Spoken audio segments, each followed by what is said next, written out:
Guys, it's time for some more epic battles of RTA. Today, we're going to start off with just Baryon doing Baryon things, picking 5 oracles. He's been doing this all day, just picking 5 oracles. They're such good units. They've always been really, really good, solid units just overall. But with the additional damage and artifacts, they've just gotten even better since artifacts came out. Is he No, he's not autoing. I thought maybe he was autoing it first. It feels like he was autoing it first. Is he autoing?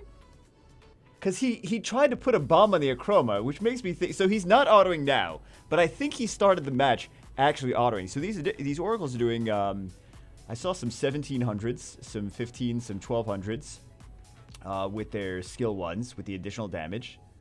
So let's see. Yeah, I'm trying to gauge how much Baryon's been farming nowadays. So he's planting the bomb. But I feel like he planted the bomb. Was that correct that he planted the bomb on Acroma at the very beginning of the match? So let's see. They're just turn cycling so much. And then as soon as Praha actually gets her skill, she's just going to... Or maybe she's going to die. Maybe the monkey's just going to blast her. But as soon as she actually gets her... Never mind. Yeah, Praha's down. I was going to say she's just going to put everything to sleep, but... Eventually, he's got 2 bombs on here already. He's got 1 stack still on the Nana. Is he actually going to be able to...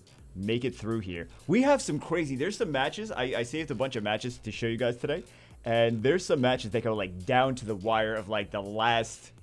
Like 1v1 situations where, like, 2 support units against each other. And, things soloing and stuff like that. And also, like... You know, things that you would expect it to go one way. And you're like, oh, they're definitely winning. It's like, not anymore. Not anymore. So, yeah, just 5 oracles. Why not? They have enough sustain, they have enough heal. And who's really expecting to go up against a team of just 5 oracles? Well, probably people after this. I feel like you guys are going to appreciate this next one because I know a lot of you like to root against the LD abusers. So we have 4 OP LDs and then Shungpung, who thinks he's an OP LD. I mean, aside from the fact that he's not technically light or dark, he is still an OP unit. So goes up against, on this other one, a whole team full of not all passives, but Wusa and Kinky resist. So let's see what actually... He bans out the Kaki. I'm not sure why he banned out the Kaki there. Also, this Fire Striker is actually resisting quite a lot, right?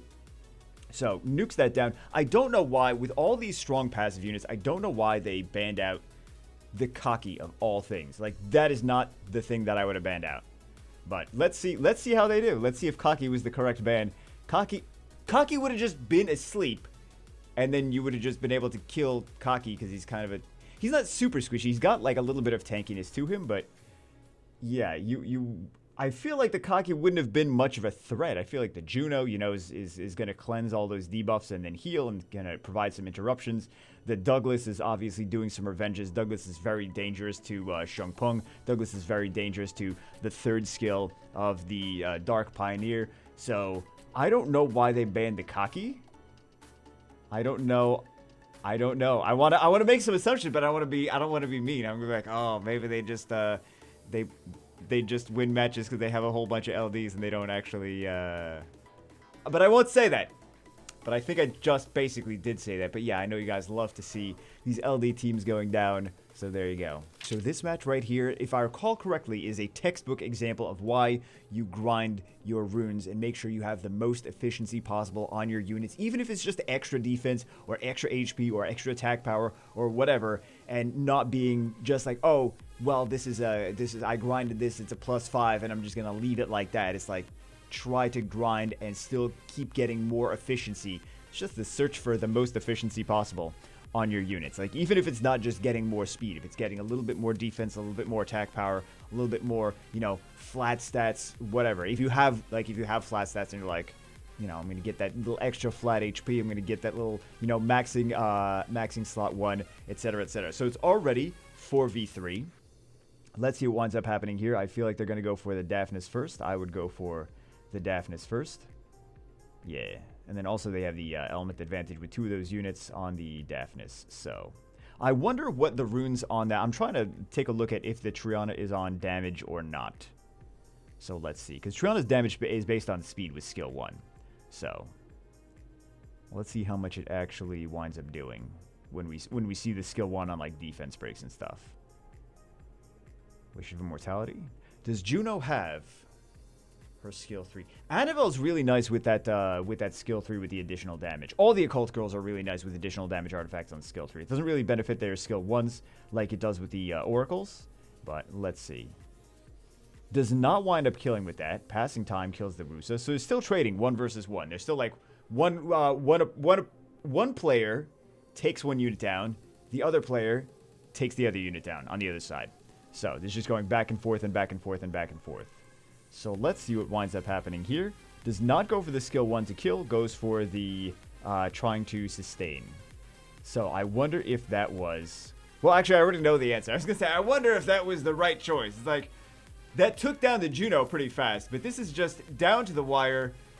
This is, again, like I said at the beginning, this is why you try to get the most efficiency out of your runes as possible. I feel like that player, the Korean player on the right-hand side, is just like, they're like, I gotta make sure that I go farm some more R5. Get as much efficiency as possible here. So, yeah, that was down to the wire. This is why even those little extra bits of stats really wind up mattering in the long run. This next match, I know you guys want to see Thompson versus PinkRoid. Guys, Thompson versus PinkRoid. Wow, I probably should have slept more. So, this could have happened in SWC. PinkRoid made it to the very finals. Thompson, a lot of people thought was going to make it to the very finals. Both these players are usually in the top 10 of RTA. Riley, I just noticed, is level 20. You can see PinkRoid is taking this very seriously. Lols. So, also, Thompson using Artemiel. Artemiel not that strong this season for a few different reasons. There's the pure damage from Mo Long and Akari's. There's also the bombs. A lot of people picking a lot of those units very aggressively nowadays, just in general, against things like, for example, a lot of people started picking them more when Kinky came into the game, right? But just Artemiel, in the same time, when Kinky came into the game, those Onimushas coming into the game made Artemiel very weak. And then there was just too much stuff that just naturally countered Artemiel. In addition to, right now, he's got the Feng Yan on the board. So the Feng Yan versus Artemiel, if it came down to Feng Yan versus Artemiel, Feng Yan can solo Artemiel. As an Artemiel owner, I don't think I've picked Artemiel this entire season on my Europe server account. I have it on the Europe server. But if it comes down to Artemiel versus Feng Yan, the Feng Yan can just solo the Artemiel because it does multi-hits, it does defense breaks, and it's just... and then Artemiel does damage based on defense, so... and yeah, that's just game at this point, but I think maybe he was having a little bit of fun. I think maybe they're both having a little bit of fun because Artemiel, first off Artemiel, second off, level 20 Riley. So this is probably not the match we would have seen in the finals of SWC if Thompson made it all the way there, but yeah, that's for your viewing pleasure. This next match just looks like both players want to pick all of the same units on both sides. One full team full of Oracles, the other full team full of Art Masters. Does not have the LD Art Masters though. Rip the dream. So let's see. That just shows you what families are stronger than other ones. If you could pull a full team of the Art Masters or the Oracles, they're just stronger than other monster families. You don't see anyone picking like a full team full of Phoenixes, right? You don't see no Tashar, Sigmaris, Perna, Jara RTA matches going on. That would not happen. I mean, someone probably would do it, but they would just lose everything. So, decent amount of debuffs, but they do have the Lima. So Lima's just going to do skill 2 and or skill 3, sorry, start and end. I think I said that with the in the other thing, the other video with the Annabelle too, didn't I? It's like talking about Annabelle's skill 2 or skill 3, or like I got the skills mixed up. You knew what I meant though. You knew what I meant. I was talking about like artifacts or whatever. So more Oracles, just goofing off, picking 5 Oracles, actually doing legitimate. You and I both know that we want to see some more 5 Oracle matches, right? So 5 Oracles on Varian's side. He's going to ban out the Tianlang. You know he's going to ban out the Tianlang. Let's see what winds up happening here. We know what the 5th pick is going to be. I'm sure that the other player, the Korean player, knew what the 5th pick was going to be as well. So they could have picked anything. Varian had to ban out the Tianlang because he's just so ridiculously OP against the 5 Oracle team every time they do skill 1. Tianlang is just going to activate, right? So, winds up not even proccing. Now he procs. Let's see, gets 2 stuns. Okay, but Lima's just going to do Revenges, gets the start and end. So, let's see what winds up happening here. Chao's second skill can go through that invincibility, though. I mean, he focused on Seara. Seara was tanky enough to survive. Chao does not have high. I think he's got like 670 base attack. Not a crazy amount of base attack. Puts the bomb on there. Skill 1 on the Lich, and Lich goes bye-bye. Another bomb on... See, I would do things differently. I mean, of course, Baron's Baron. He's super OP. But I feel like when Molly's on the field or something that has some kind of cleanse, I like to split up those bombs. I mean, he's getting plenty of bombs anyway, so it really doesn't matter at this point. But I like to split up those bombs so that Molly can only cleanse one thing. So she's like, okay, do I cleanse this unit that has a bomb on it or this other unit that has a bomb on it? I like to make them, I like to give the opponent a tough choice of like, you can only cleanse one instead of like, oh, I can just cleanse the 2 bombs that are on the 1 unit. But Barrion was turn cycling enough anyway that it didn't really matter because he was going to get another bomb before Molly was going to get her cleanse anyway, I believe. So let's see what winds up happening in this one. Bans out the Tianlang. I know he's going to ban... I didn't even know he was going to ban out the Tianlang, but I knew he was going to ban out the Tianlang. Gets that Wind Sniper in there. So doesn't have to worry too much about the Shengpeng. Doesn't have to worry too much about the Water Striker the more because he has 2 units that counter them. So does he actually get the activation? He does get the activation here.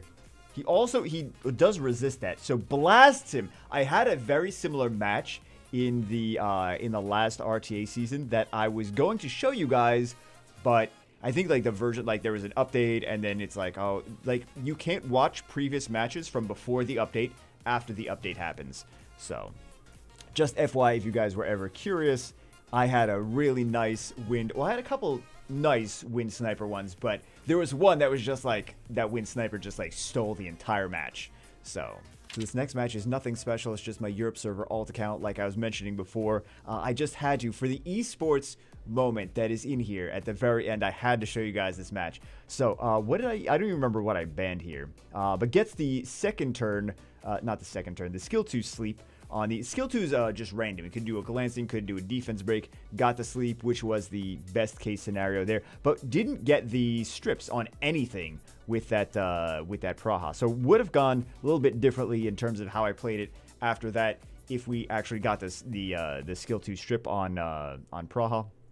But let's see what winds up happening here. He's got 2 stuns there, including a stun on a wind unit. So he also got kind of lucky in that situation. I mean, there was luck here, there was luck there, there was luck on both sides of the match, though. So, the luck at the very end, that's what really counts, though, right? That's what really counts. So, also, I think that this was a mistake in what he was doing. You know what? He kind of got lucky, too. He missed the bomb. He missed, like, the bomb didn't land. The Praha didn't land. These oracles do not seem to be doing anything for this match. Also, she didn't even do anything crazy over here. The succubus. I feel like he should have actually gone for trying to kill the succubus, though, because just keeping her alive, I don't think he should have kept her alive, because that's just, as soon as you can take out units on the battlefield, I feel like that's generally the situation that you should generally take the units out in most cases. So I just wanted to do the Brutal End. I know they had immunity there, but I just wanted to do the Brutal End to at least get the Mo Long. But yeah, we're missing stuff. Now that I see this like back in replay, like we're missing a decent amount of stuff too. Like we are missing the Succubus, we're missing the Praha, we missed the Seara stuff, we missed a decent amount of stuff. So a lot of turns. This is how crazy the turn cycling is on the Oracles. You guys like Bagel. Are you telling me you're gonna esport from here? You missed that bomb. You're still gonna esport? It gets like, guys, it's crazy. Crazy comeback. Crazy comeback. Ridiculous esports. So, yeah, and Praha's just gonna, like, it really does. Like, even missing bombs doesn't really matter because you're just turn cycling so much. You're just doing so much with the additional damage in artifacts that even though this is just a C2 match, it's nothing special. I just had to show you guys because, like, that was a crazy comeback.